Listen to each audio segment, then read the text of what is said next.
floored? Are you floored? Because this is just goofy. You are officially a very goofy man, Brigitte. Elle a lancé une rumeur qui gêne l'Élysée. But I gotta give it to you, you've definitely got balls. L'influenceuse américaine d'extrême droite Candace Owens n'en démord pas, Brigitte Macron est née homme.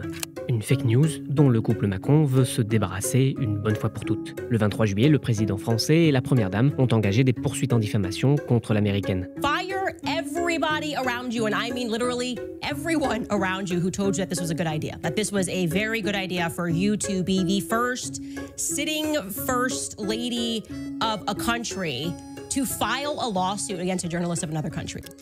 En mars 2024, la rumeur affirmant que Brigitte Macron serait un homme est loin d'être nouvelle. En France, elle est déjà relayée par le compte X Zoé Sagan, créé et géré par Aurélien Poisson-Atlan. Un journaliste croit aussi en cette théorie, il s'appelle Xavier Poussard. Mais quand Candace Owens s'empare du sujet aux États-Unis, la fake news prend une autre dimension.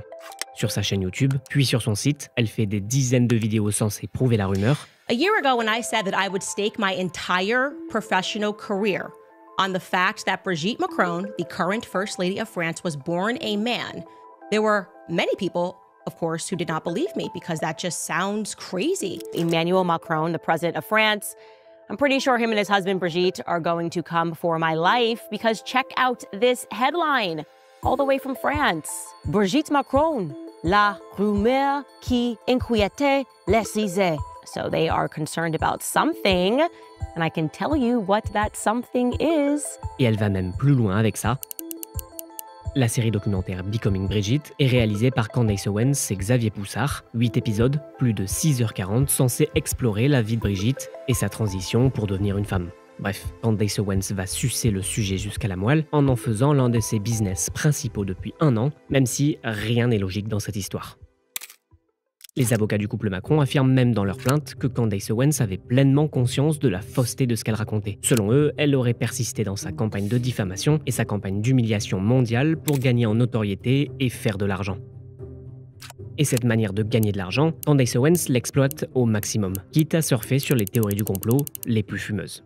Et quand elle ne se concentre pas sur la France, celle qui se présente comme une commentatrice politique donne aussi la parole à des personnes au minimum controversées. Andrew Tate. Long time. I know, it's been a very long time. And a question for you, Harvey, met en lumière des théories racistes, antisémites, transphobes ou même négationnistes.